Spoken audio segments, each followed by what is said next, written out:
All right, we're commuting. We are commuting to an event. An event. What is this event again? Yeah, it's the officers installation event.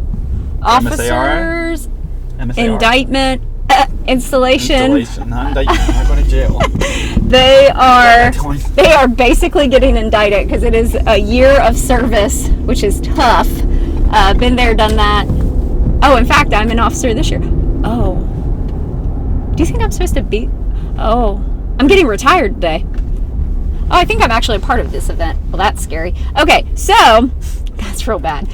Anyways, so we're headed there. Right on time. It's going to be great. So their installation of new officers that will help run the board, the Metro South Association of Realtor Board, next year. So it'll be fun. These things actually are pure torture for me. But it's okay. We're going to go and we're going to do it and we'll be done. It'll be great. Yeah. So topic of the day. Topic is going to be on lenders and them telling fibs. Or you feel like they're telling. Or you feel like they're fibbing. Or over-promising and under-delivering. Right. Or whatever you want to call it, they're just not delivering. Yeah. So, in my 24 plus years of real estate, I've gone through a lot of partners. A lot of partners because I expect everyone to work like I do, which is probably not wise. I should probably lower my expectations, but I can't find a way to do that. So, with that being said, we've probably gone through 10 to 15 lenders over my 24 years of being in the business. And since having our own company, or our own team at least, I've gone through at least 8 or 9. So that would be since 2014. So, not a great track record. Maybe I'm the common denominator. Yeah, I mean, wow. Not painting yourself in a good light here. Wow, yeah, okay, yeah. So, basically, when someone tells me that they're going to do something, I take them for their word, and I think that means that's going to happen. Right, which is fair. Which I feel like is fair, because if I tell you I'm going to do something, I do it. Come hell or high water, it's going to get done. Exactly. Yeah. No matter if I have to stay up, no matter if I miss lunch, no matter whatever. My family has personally sacrificed because I've made promises that had to be taken care of. Right. So I think, today I'm just really frustrated. We have a deal that's been terrible from the beginning. I always tell the agents, what could you have done better? So I always get onto the agents first and I ask them, what could you have done? What should you have done? Where is it our fault? Let's work on us before working on someone else. So I got onto the agent pretty heavily, and at the end of the day, yes, there's things that she reacted and reacts on, but the lender has definitely dropped the ball. And I think the thing that I hate the most is them not admitting fault. Like, just admit. Like, if you're wrong, if you're wrong and you know you're wrong and you admit it, we're going to have a much easier relationship going forward than someone who casts blame, doesn't stand up for what they've done, admit it. Yeah. So, I don't know. So, I'm frustrated. I mean, that's number one. And we talked about this, because when I said I was a lot like this guy, but I think the biggest difference is when I do mess up, I apologize, I take ownership of it, and I'm like, okay, I better, I guess, internally figure out, okay, what can I do differently so it doesn't happen again. Right. But I mean, this deal is a lot like the one I had with the house in Ellenwood. Remember that guy? He kept telling her, oh yeah, we're going to close. We got 3 conditional approvals. We got multiple clear closes from that guy in Denver. Yep. And I ended up making $500 on it just to get it closed. Yeah, those are good days. Yeah, so great days. So it's not it's not a one-off situation for sure. It's just it happens a lot. But even in that, thankfully, that wasn't a partner. I think it's harder when it's a partner because we put more stock in our partners. We immediately assume that they're going to do better, and I think that that's fair. We shouldn't necessarily lower our standards for those people. And I don't feel our standards are that high. Be honest. Under promise, over deliver.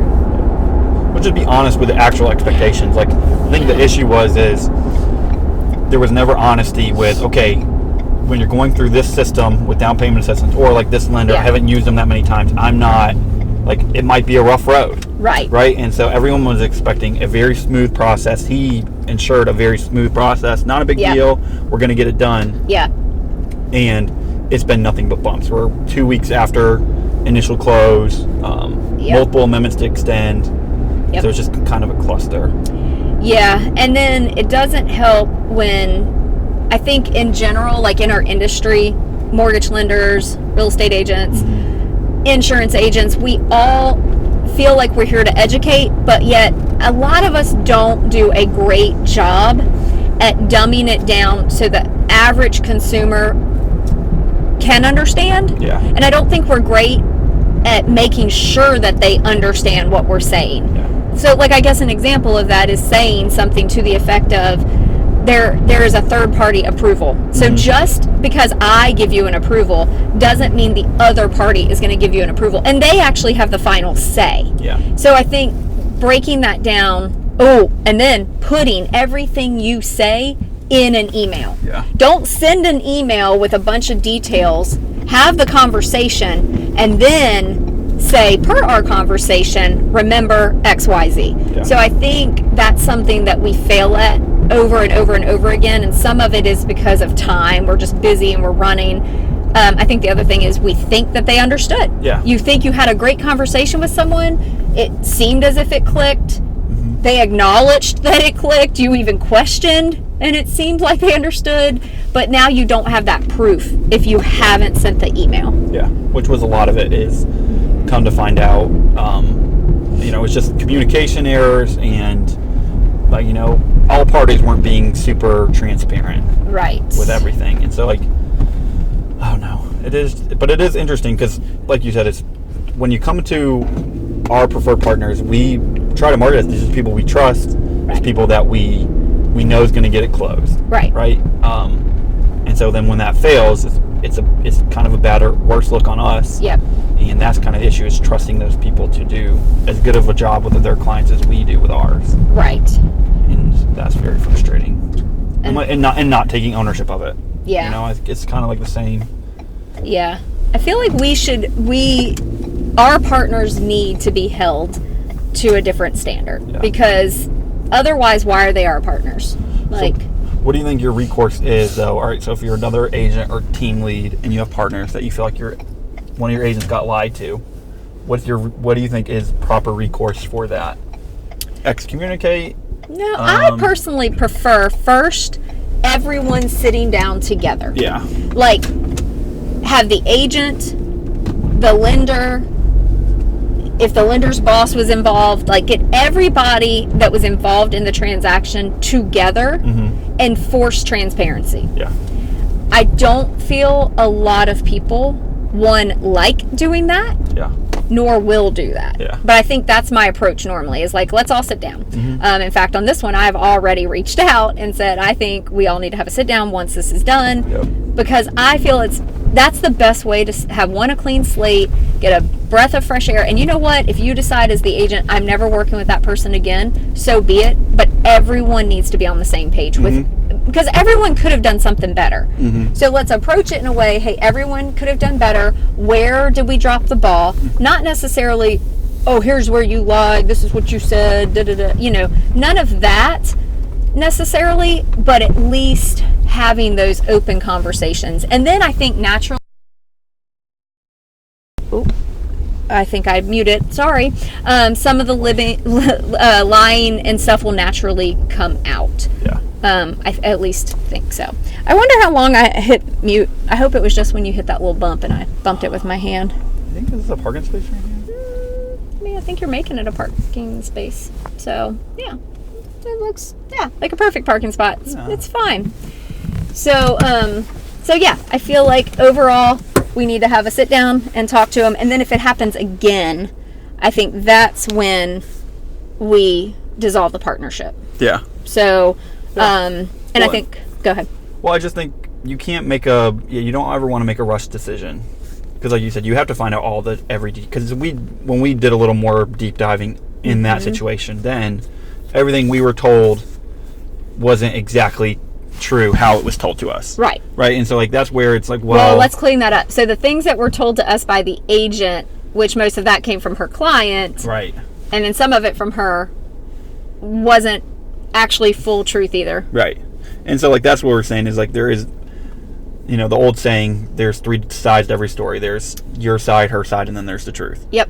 And like that's usually true. Yeah. And then putting that all together. Yep. But it's tough though. I mean, because that's where the fun parts of like just managing people and expectations. Does that lady have purple hair? I think so. She's matching you. I'm gonna go different color now. So yeah, and then I feel like when I in the past I have probably jumped to dissolve and get rid of people quicker because I definitely can be a hothead. I feel I've gotten better at that, and I think that's evident in this because I'm definitely more like, let's sit down, let's listen, let's talk to all parties. But it is hard because then you feel like your agents don't feel like you have their back.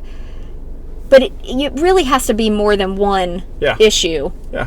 Even if it is lying, because sometimes the lie, this is going to sound terrible, but sometimes the lie isn't necessarily a lie, right? In this case, an LO, a lender, cannot share certain personal information with an agent. Right? So if the LO knows, I'll make up something. So like if the LO knows that this person has funds in their bank account that can't be sourced and may be fraudulent, they can't tell the agent that. Yeah. They can say, hey, we're having trouble sourcing the funds. They can say things like that, but they have to be really careful. So therefore, some of it's not really a lie. It's they legally cannot divulge certain information. Yeah. And then therefore, the agent might feel that they've been lied to. Right. So that's why I feel like there's got to be multiple offenses, and we've got to really look at it deeper to know if it's a lie, if it's and if they're lying about things that they could divulge but chose not to make themselves look better, right? Like that's kind of that's where the whole avoiding, like don't hold back when you've done something wrong. Share what you've done wrong, right? Because then that kind of tells us, okay, you're really trying and you want to make this work, and you know that you messed up, and hopefully you learn from it. You can't continue to make the same mistakes over and over again either, because then you're not learning, right? And we're not growing as a group together. Yeah. So yeah, it's been frustrating. Yeah, it's been a fun week. And I hate when people throw other people under the bus.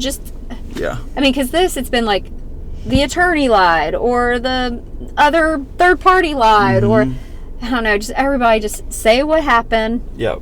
What's the actual issue? Let's move on. It's exhausting. It's a nice little conference center. Yeah. And I'd also say a lot of people don't recognize the work that other people are doing. Yeah. So I think in general, like you'll even hear like, oh, agents make too much money and blah, blah, blah, blah. But no one actually sees what goes into having a deal closed. Yeah. Right? Yes, I will admit, sometimes we get really lucky. If it's a cash deal, title comes back clean, appraisal comes in, like everything is, those are beautiful deals. Yeah. There's sometimes I might even feel a little guilty, but like, wow, that one was too easy. But then when you have ones like this, where between you as executive staff, Noah as executive staff, who is also a lender, myself, the agent, Carla, our closing coordinator, our director of client experience, the actual LO. Yeah. I mean, you've got 7 people that just in the last 5 days, we've probably spent 20 hours. Yeah. Just in the last 5 days, just on the issues. Yeah. That's not counting how many homes had to be shown to this buyer, how much communication had to happen for the buyer to go under contract, how much negotiations for inspections, appraisals, and all of that. Yeah. Everything leading up to the last 5 days. Right. Yeah. Well, and your closing coordinators. Our closing coordinators have a task list of like 128 items per file. So there's a lot that has to get done. A lot of boxes have to get checked to have a deal get to the closing table in most cases. Yeah. So, so if you think agents make too much money, maybe come be an agent for a couple of days. Yeah, it's not all like super easy. Or they'll say, and it's always like you're like that's just another topic of conversation. I feel like it's never as easy as everyone thinks it is, and it always takes way Right. more time than anyone ever thinks it does. Or I love, you got that big check, but they also don't realize the broker gets some of that money. If you're on the team, the teammate lead gets some of that money. Yep. The marketing expenses that had to go in to being able to get those leads. Yeah. There's so many expenses that people are clueless about in the public. So, and it's just like your doctor. If you had to pay a hospital bill of $125,000, your doctor did not make $125,000. Right. So it's similar with most industries. So I think we don't do a good job in our industry explaining Yeah. how much we actually get paid. You see, this agent sold 15 million. That does not equate to even Yeah. $1 million in the pocket. Like it's a couple No. 100,000. Yeah, maybe 200,000, really? 250 maybe? Well, and then if you're on a team, Yeah. less. And then if you're, depending on how much you're contributing to marketing, you're probably taking home, if you're on a team, you might be taking home $125,000. Yeah. Those are real rough numbers. I have no idea, but I could do those. We could do that one day. We can. Yeah. We could break down how an agent actually gets paid, Yeah. and what the average income is for a real estate agent, like in our market. Yeah. And then explain the cost of how much they spend in gas. I mean, like, Yes. I spend over $1,000 a week on my car. Yeah. I mean, a month. A month, yeah, Between car payment, car insurance, and gas. Over Yeah. $1,000 a month. yeah, easy, Easy. That's So- and that's like our average month. Like, that's not even the summer. It's probably like way $1,200-$1,300 a month. Yeah, So that's why you want to get a Tesla. yeah, it sucks. I need to get a Tesla before they take away the the $7,500 tax credit. Is that this year? Yeah, they're talking about it. So Well, then you have a few days. yeah, How many days? I got to order You can go. before then. Oh. All right. Well, I guess we need to get in here. We're late. All we're going to do is get in here and have to mingle. Yeah, it's gonna be fun. All right. Put my charm on.